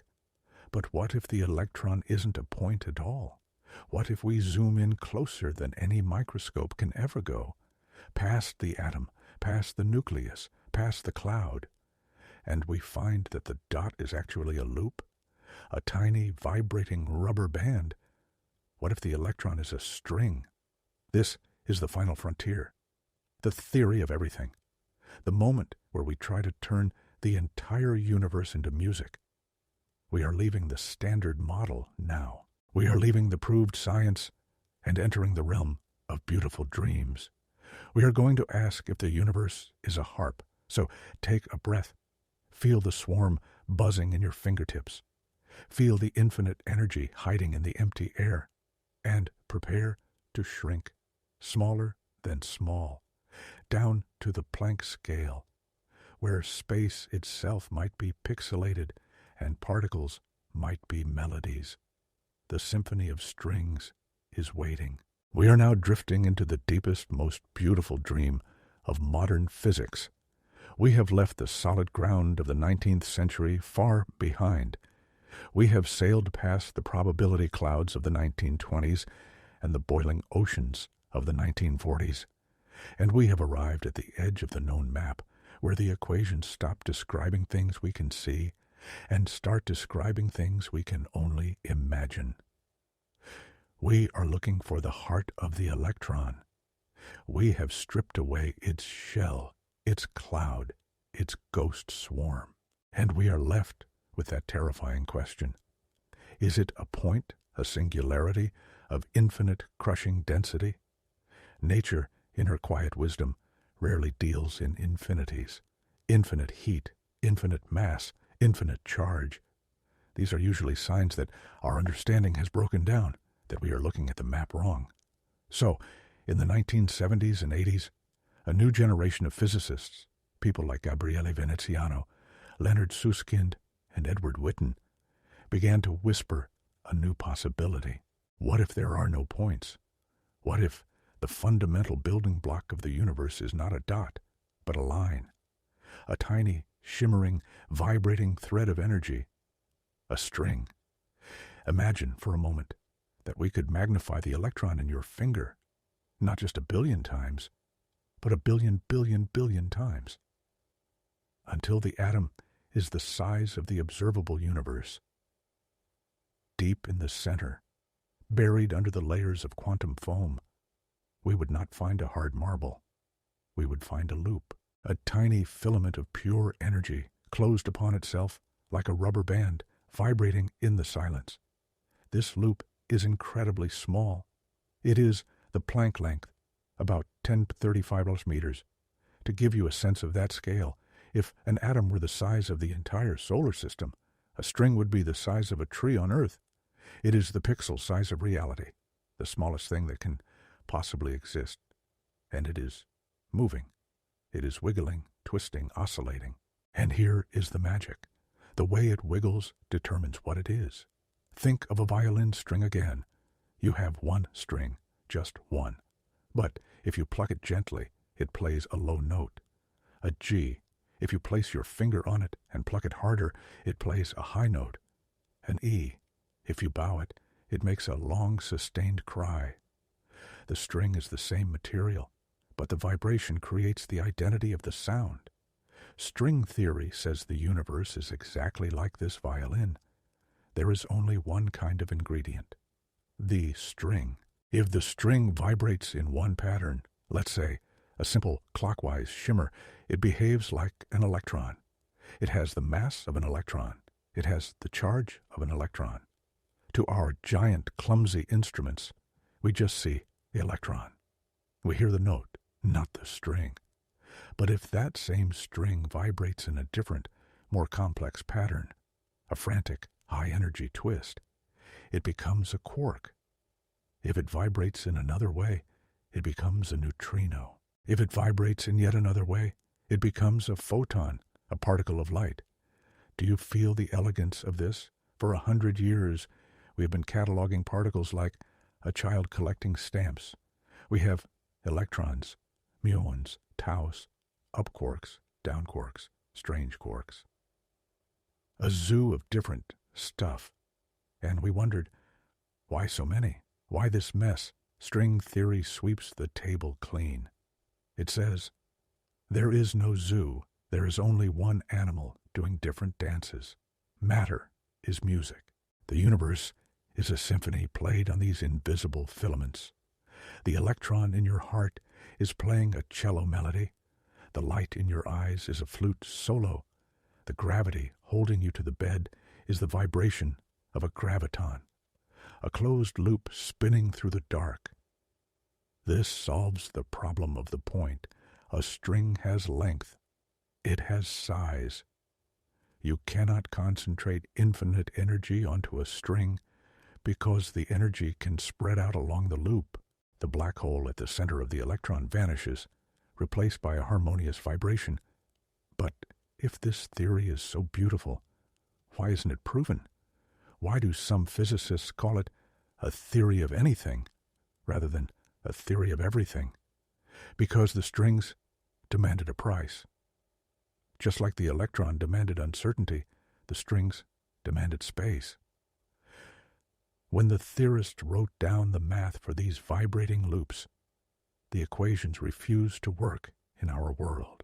Our world has 3 dimensions of space, up-down, left-right, forward-backward, and 1 dimension of time. 4 dimensions in total, but when you try to make a string vibrate in only 3 spatial dimensions, the math breaks. It produces negative probabilities. It produces nonsense. The strings are too complex. They need more room to wiggle. They need more degrees of freedom to play all the notes we see in nature. The math came back with a specific number. For string theory to be true, the universe must have 10 dimensions, or maybe 11, depending on who you ask. OM theory. 10 dimensions. Look around your room. Look at the corners of the ceiling. You see 3 lines meeting at a corner. Height, width, depth. Can you point in a 4th direction? A direction that is not up, not down, not left, not right, not forward, not back. You can't. Your brain cannot even imagine it. So where are they? If the universe has 6 extra dimensions hiding right here in this room, why are we blind to them? The answer lies in a garden hose. Imagine you're looking at a garden hose stretched out across a football field. You are standing high up in the stadium seats. From that distance, the hose looks like a line, a one-dimensional scratch on the grass. You can run your finger along it mentally, forward and backward. 1 dimension. But now, imagine you are an ant living on the surface of the hose. To the ant, the hose is not just a line. It is a cylinder. The ant can walk forward and backward, the long dimension. But it can also walk around the hose. It can loop the loop. That is a 2nd dimension. A circular dimension curled up tight. The person in the stands can't see the circular dimension because it is too small. They only see the long dimension. String theory suggests that our universe is like that hose. The 3 big dimensions, up, left, forward, are the long ones. They are unfurled, stretched out to infinity. But the other 6 dimensions? They are curled up. They are wrapped into tiny, microscopic knots at every single point in space. Imagine that at every point in the air, right in front of your nose, there is a tiny invisible shape, not a sphere, a complex, twisted, six-dimensional origami shape called a Calabi-Yau manifold. It looks like a crumpled ball of paper or a strange, multi-dimensional crystal. These shapes are everywhere. They are packed into the fabric of space, like the threads in a carpet. And the strings, the electrons, they are vibrating inside these tiny shapes. They are wrapping around the loops and tunnels of the 6 hidden dimensions. And the shape of the Calabi-Yau manifold determines how the string vibrates, just as the shape of a French horn determines the sound of the air blowing through it. The geometry of these hidden dimensions determines the properties of the particles. Why is the electron light? Because the string vibrates one way around a specific loop in the 6D shape. Why is the top quark heavy? Because it wraps around a different, tighter loop. The laws of physics, the mass of particles, the strength of gravity, the speed of light, are not random numbers. They are determined by the geometry of the hidden dimensions. You are a 3-dimensional being drifting through a 10-dimensional world. The only reason you can't step sideways into the 4th dimension is that the door is too small, smaller than an atom, smaller than a proton. But your particles know. The electrons in your brain are feeling the curves of those hidden rooms right now. This is a breathtaking thought. It means that geometry is destiny. It means that space is not just a stage where things happen. Space is the actor. The shape of the nothing determines the nature of the something, and it brings us back to that feeling of connection. If string theory is right, we are all songs. We are all complex harmonies played on the same fundamental strings. The difference between a rock and a rose, between a star and a soul, is just the arrangement of the notes. There is no dead matter. There is only quiet music. And there is no solid matter. There is only intense vibration. When you feel love, when you feel sadness, when you feel peace, those are patterns of energy, ripples in the hyperdimensional fabric. You are a momentary improvisation in the cosmic jazz. And in physics, there is always a but. We have never seen a string. We have never seen a Calabi-Yau manifold. They are too small for any microscope, too subtle for any collider we have ever built. Critics say string theory is not physics, but philosophy, or theology. They say we have lost our way in the math, chasing beautiful ghosts that don't exist. And lately, a new idea has begun to rise from the edges of the theory, an idea that suggests the strings themselves might just be an illusion, that the vibrations, the dimensions, the space itself might be a projection. We asked what the electron is made of. We found particles, then waves, then clouds, then strings. But what if the bottom layer isn't an object at all? What if the bottom layer is bits, zeros, and ones? What if the universe is not a harp, but a hologram? What if the electron is just a pixel of information on a cosmic screen? This is the final, most vertigo-inducing twist in our journey. We are about to ask if reality is real, or if we are living on the surface of a bubble, projecting inwards to create the illusion of depth. Take a slow breath. Feel the vibration of your existence. Feel the strings of your body humming in the hidden dimensions.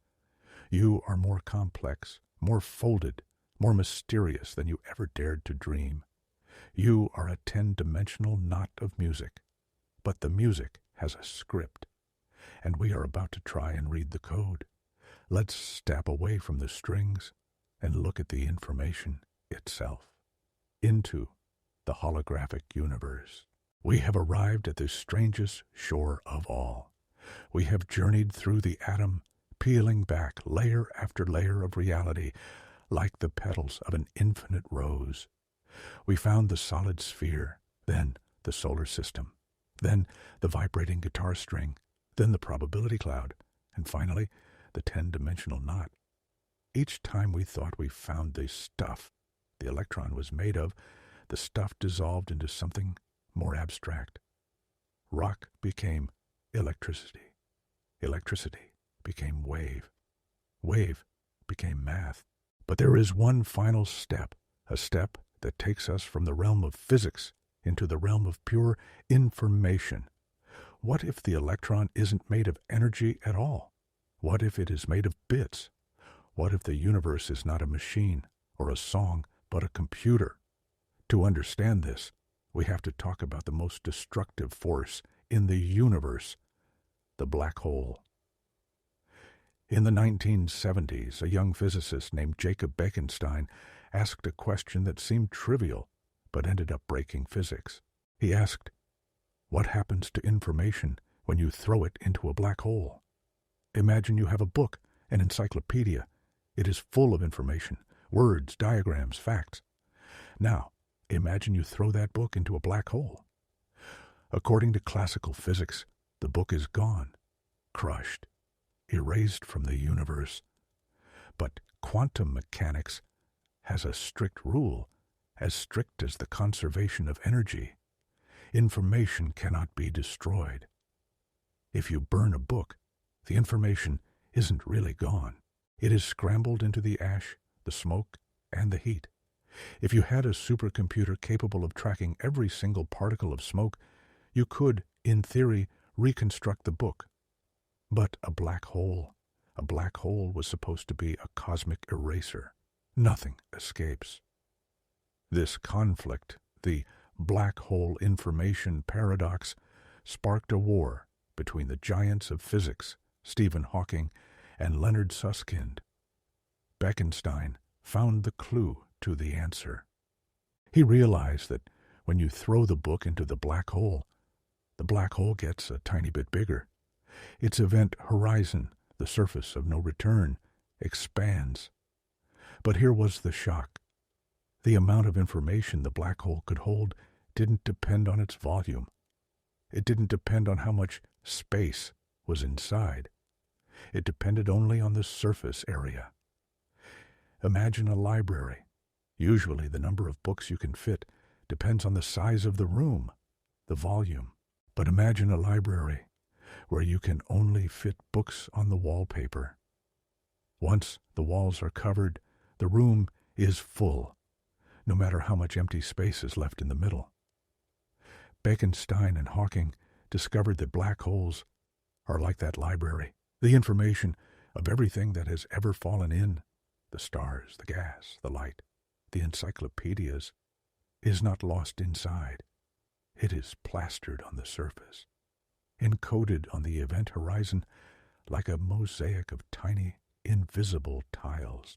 Each tile is the Planck length squared, the smallest possible area in the universe, and each tile holds exactly one bit of information, a 1 or a 0. A yes or a no, this was a thunderclap. It meant that a 3D object, the star that collapsed, could be perfectly described by 2D data, the surface of the black hole. The inside was just a projection of the outside. Then, in the 1990s, Leonard Susskind and Gerard T. Hooft took this idea and applied it to everything. They proposed the holographic principle. They said, if it works for a black hole, it works for the universe. Look at the room you're in right now. It feels three-dimensional. You can move up, down, forward, back. There is volume here. There is depth. But the holographic principle suggests that this depth is a magnificent illusion. It suggests that the true reality, the raw data of the universe, is stored on a distant, two-dimensional surface at the very edge of the cosmos, the cosmological horizon. Imagine a tin can of soup. The label on the outside of the can contains the list of ingredients: tomatoes, salt, water. The soup inside is the 3D reality. The label is the 2D data. In our universe, we are the soup, but we are generated by the label. Every electron in your body, every thought in your head, every photon of light is just a holographic projection of data processing happening on the rim of the universe. You are not here. You are there, smeared out across the boundary of existence, encoded in a scramble of zeros and ones. The you sitting on the bed is just the hologram that the data creates. This sounds like madness. It sounds like the Matrix. But the math works. In 1997, a brilliant physicist named Juan Maldacena proved it mathematically for a specific kind of theoretical universe, anti-de Sitter space. He showed that a theory of gravity in 3D space is mathematically identical to a theory of quantum particles on a 2D boundary. They are the same theory, written in two different languages. This duality, the add-CFT correspondence, is one of the most important discoveries of the last 50 years. It gives us a way to solve the electron. We asked, what is the electron made of? The holographic principle answers, it is made of information. It is a qubit, a quantum bit. It is a defined value in the cosmic code, mass 9.109, x 10 watt 31 kilodalton charge, 1 spin, 1 and 2. That is not a description of the object. That is the object. There is no thing underneath the numbers. The numbers are the bedrock, as the legendary physicist John Archibald Wheeler put it in his phrase, it from bit. Every particle, every field of force, even the space-time continuum itself, derives its function, its meaning, its very existence entirely from binary choices, bits. Matter is not material. Matter is message. Does this make you feel small, or does it make you feel vast? If you are a hologram, you are weightless. You are light trapped in a simulation of depth. Touch your hand one last time. We started this journey by asking why it felt solid. We learned it was repulsion, then waves, then strings.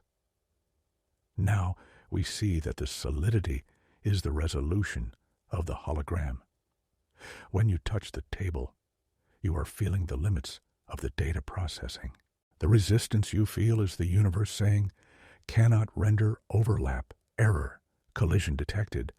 The laws of physics are the operating system. Gravity, electromagnetism, the strong and weak forces, these are the algorithms that govern how the bits interact. And the speed of light, that's the refresh rate. That's the bandwidth limit. Nothing can travel faster than light, because information cannot travel faster than the processor speed of the horizon allows. We are living inside a computation. But who is the computer? Who is the programmer? Physics falls silent here. There is no evidence of a great programmer in the clouds. The system seems to be self-generating, a code that writes itself, a geometry that dreams its own inhabitants. But there is a tantalizing clue recently found in the noise. Scientists at the GEO 600 gravitational wave detector in Germany have spent years listening to the hum of space-time. Some have suggested that a strange noise in the data, a fuzziness that shouldn't be there, might be the pixelation of space itself. Holographic noise. Just as a photo gets blurry if you zoom in too far, space-time might get blurry if you look too close. If confirmed, and it is a big if, it would mean we have found the pixels. We have found the grain of the screen. So, where does the electron live? It lives in the data. It is a recurrent pattern, a subroutine called Electron 1. 0 that is called up billions of times a second to build the illusion of atoms. And you're a complex program built of these subroutines, a temporary file open in the memory of the cosmos. This sounds cold. It sounds robotic. But I find it strangely beautiful, because information is indestructible. Remember Bekenstein? Information is never lost. If the universe is made of bits, then nothing is ever truly erased. The pattern that is you might dissolve, the file might close, but the data that made you up remains written on the horizon forever. You are a permanent entry in the library of the night. Every smile, every tear, every thought you have ever had is encoded in the qubits of the boundary. The universe remembers everything because the universe is memory. We are not just dust in the wind. We are words in a book that has no end. But there is one thing missing from this picture. One piece of the puzzle that information theory cannot explain. A book needs a reader. A computer needs a screen. A hologram needs light to shine through it. We have the bits. We have the code. We have the geometry. But who is experiencing it? Who is feeling the touch of the electron? Who is seeing the color of the photon? The equation for the wave function, trapped piece itai, describes the probability of everything except the observer. Schrodinger's cat is both dead and alive until someone opens the box. But who opens the box of the universe? Who collapses the wave function of existence into this specific, beautiful moment? Could it be you? Could the electron be waiting for you? This is the final mystery. We have chased the ghost into the machine, into the wave, into the ocean, into the string, and into the code. And now the chase turns inward. The last place left to look is the one place we cannot put under a microscope. Consciousness. Is the mind a product of the electron? Or is the electron a product of the mind? Are we the universe watching itself dance? Take a deep breath. The air you breathe is data. The lungs that hold it are data. But the feeling of the breath, the sensation of peace, that is real. That is the light shining through the hologram. The code is cold, but the experience is warm. And as we drift toward the end of our story, we have to ask, if the universe is a mirror, what is it reflecting? If we are the eyes of the cosmos, what happens when we close them?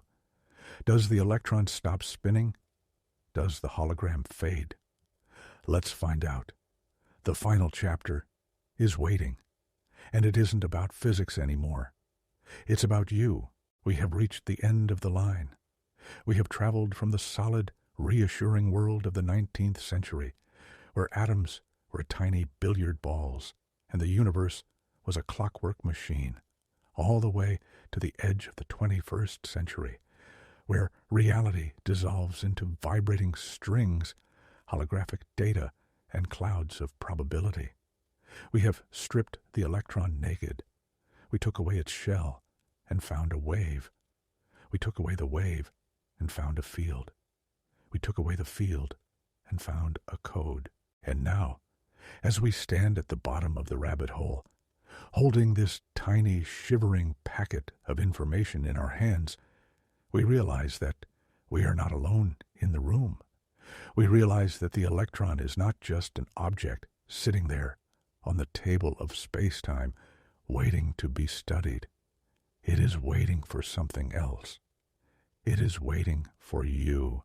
This brings us to the most uncomfortable, most profound, and most beautiful problem in all of physics, the measurement problem. We touched on it with Schrodinger's cat, but we didn't look it in the eye. We said that the wave function collapses when it is observed. But what does observed mean? Does it mean a camera took a picture? Does it mean a Geiger counter clicked? Or does it mean a conscious mind realized what happened? In the 1930s, the brilliant mathematician John von Neumann looked at the chain of events in a quantum experiment and found a paradox. Let's trace it. An electron passes through a slit. It is in a superposition. It goes through both the left and right slits at the same time.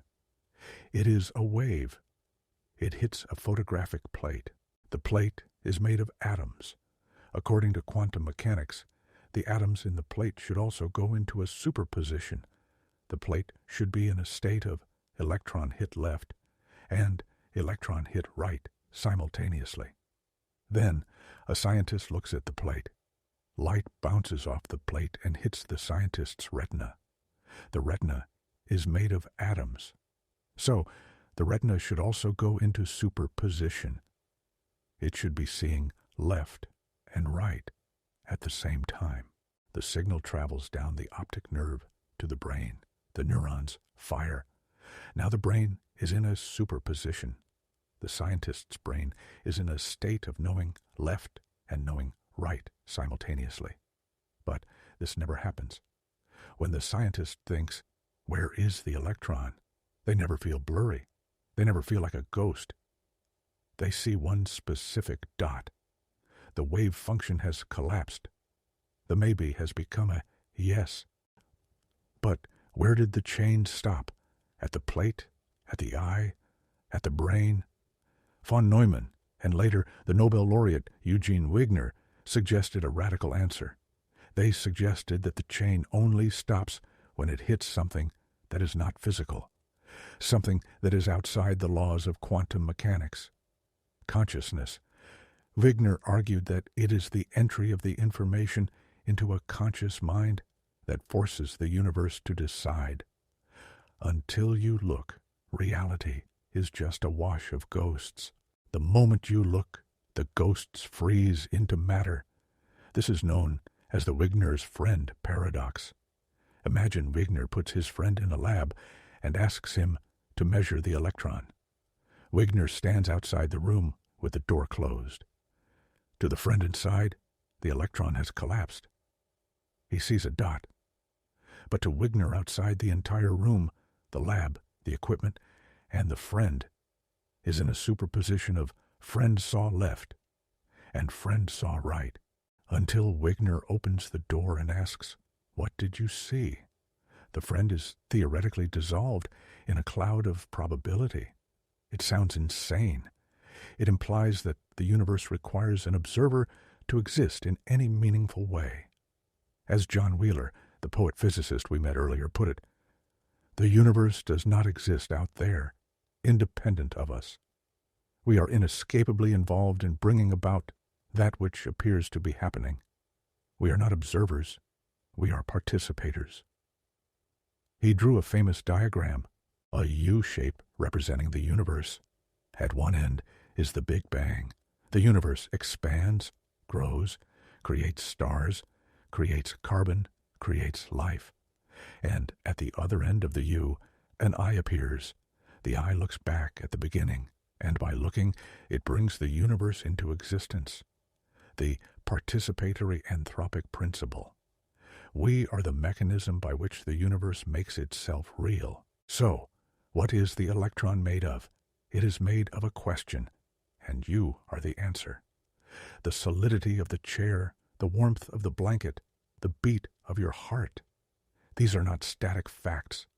They are a continuous dialogue between the quantum potential and your conscious awareness. You are knitting the world together, moment by moment, with the thread of your attention. If this is true, then the separation between you and it is the final illusion. We tend to think of ourselves as tiny, fragile things moving through a vast, indifferent cosmos. We think the universe is the stage, and we are just actors who walked on millions of years late. But the quantum story tells us something different. It tells us that the stage is built by the actors. You are not in the universe. You are the universe. You are the part of the cosmos that is woken up. You are the part that has learned to see colors, to feel textures, to ask questions. The electron in your finger is not a stranger. It is 13.8 billion years old. It was forged in the Big Bang. It cycled through the hearts of dying stars. It drifted through the freezing void. And now it has arranged itself into a pattern that can think. It has arranged itself into you. When you look at your hand, you are the universe looking at itself. When you wonder about the electron, it is the electron wondering about itself. This removes the loneliness, doesn't it? How can you be alone when you are made of everything? How can you be insignificant when your gaze is what pins reality in place? The silence of the night is not an empty silence. It is a pregnant silence, a waiting silence. It is the hush of the quantum field, waiting for your next thought to decide which ripple will become a wave. So, tonight, as you drift towards sleep, you can let go of the need to solve the mystery. You don't need to know if the electron is a string or a pixel or a cloud. You just need to know that it is dancing with you. Your breath is the rhythm of the physics we have described.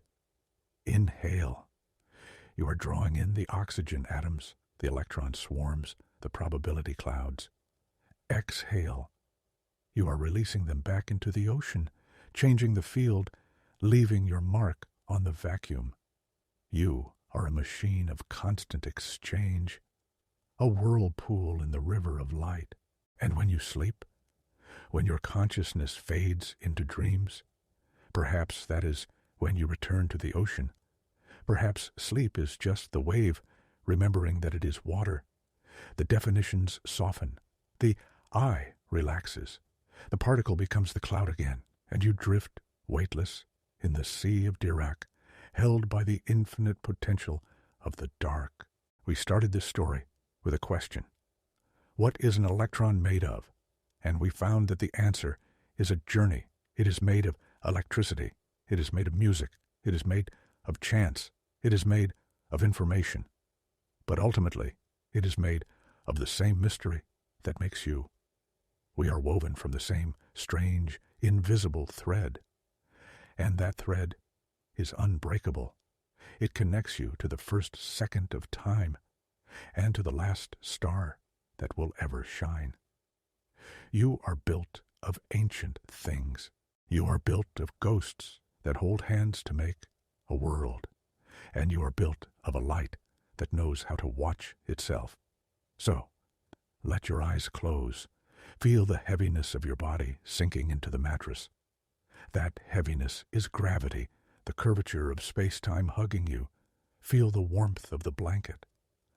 That warmth is infrared light, photons jumping from electron to electron, sharing their energy with you. Everything is touching you. Everything is holding you. There is no space where you end and the universe begins. It is all one continuous fabric, and you are safe within it. The electron will keep spinning. The field will keep humming. The strings will keep singing. You don't have to hold it all together. It holds itself. It has held itself for billions of years, and it will hold you through the night. Just let go. Let the particles dissolve. Let the waves spread out.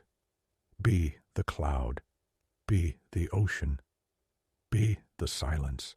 If you have enjoyed this journey into the heart of the smallest things, I would be so grateful if you could leave a gentle like or a quiet comment below. Tell me where you are drifting from tonight. Are you listening under the stars of the southern hemisphere, or hidden in the rain of the north? Your comments are like little signals from distant galaxies, letting me know that I am not speaking into the void, but into a community of curious, gentle minds. It is a joy to share this universe with you, to wonder with you, and to rest with you. Until our next journey, remember, you are made of magic, you are made of starlight, and you are, in the truest sense of the word, infinite. Good night.